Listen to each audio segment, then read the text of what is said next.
I grew up in a small town in Oregon, Sublimity, Oregon. Population about 350 when I left. Well, growing up on the farm, we had so much fun with my brothers and my one sister Becky. We had horses. We would ride these things all over the countryside. We would fish. We would hunt. We would build dams in our stream.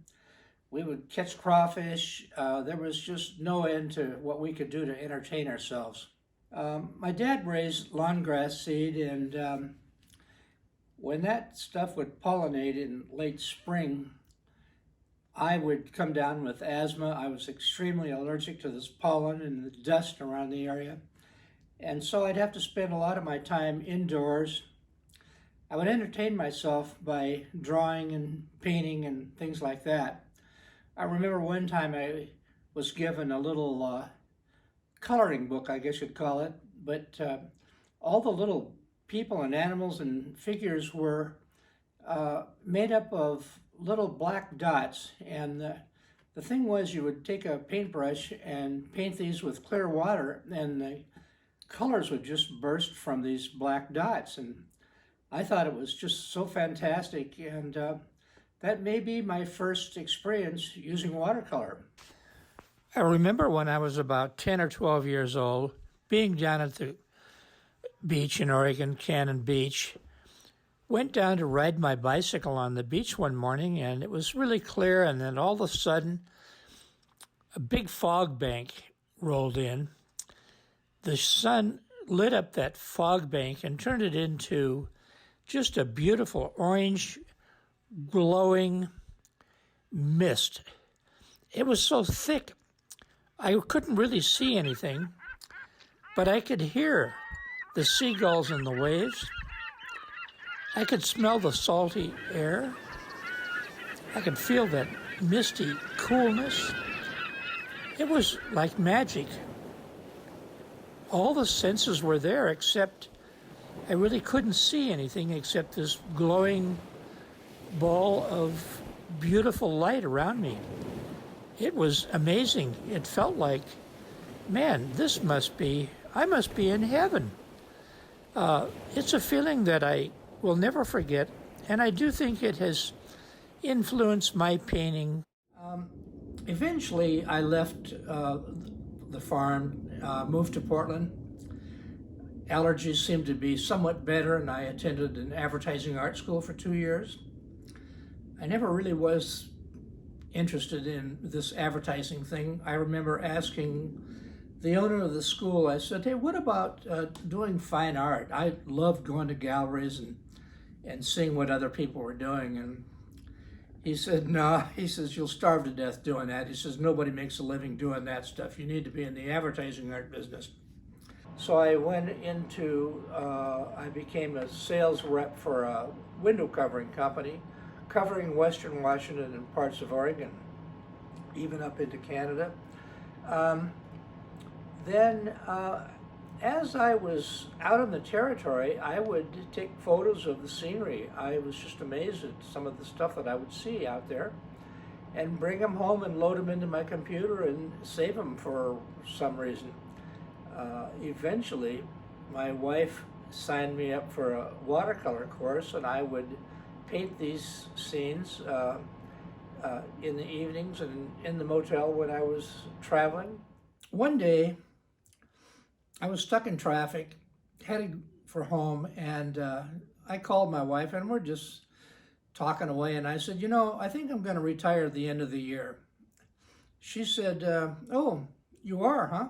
And I said, yeah, I think so. And she says, okay. And I thought, wow, I think I'll do that then. I was just kind of talking there. But so I did retire in the year 2000. I can't tell you what a joy it is to be at home doing exactly what you want to do, following my passion, that's painting and doing yard work in our yard. I guess I would encourage anybody that has a hobby they're pretty passionate about to take the time, invest the time and energy into it, and just see where it goes. My wife Paula is a super organizer. She's a motivator. She has a big job trying to keep me focused. One of the people that influenced my art from the beginning was a guy by the name of Charles Mulvey down on the Washington coast. I loved the way he did these loose, juicy, foggy ocean scenes. Then another artist was a guy that was showing his paintings at the Turkey House restaurant in Arlington. And when I would be in my North Territory, anytime I went by there, I would stop to see what was new, and I just loved them.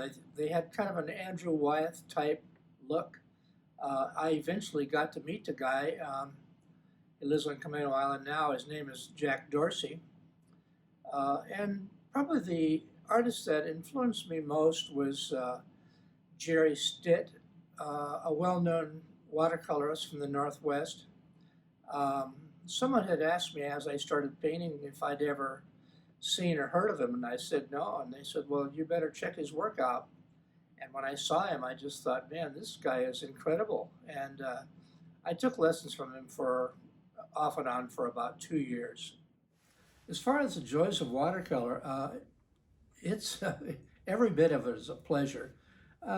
Going out in the field, taking pictures of scenery and stuff is just fantastic. And being part of other groups where you get to make friends with other people and find out what their interests are is so fun. I think one of the biggest joys of being a watercolorist is meeting your clients. So a little later on in my art career, I was doing a street fair, and a lady came up to me and said, would you ever be interested in being published by a national publisher? And I said, sure, let's talk about it. So anyway, I was signed by Hadley House in Minnesota, and I signed to work with them for 3 years. As it turns out, it gave me a huge audience and exposure to tons of galleries. But we decided later on that it was better to self-publish our own things and kind of do it our own way. I felt that we could do it better than they did. I think when one watercolorist talks to another, it's almost as if we speak a different language than everyone else. I'm also a past president of the Northwest Watercolor Society and a life member of the Puget Sound group of Northwest artists.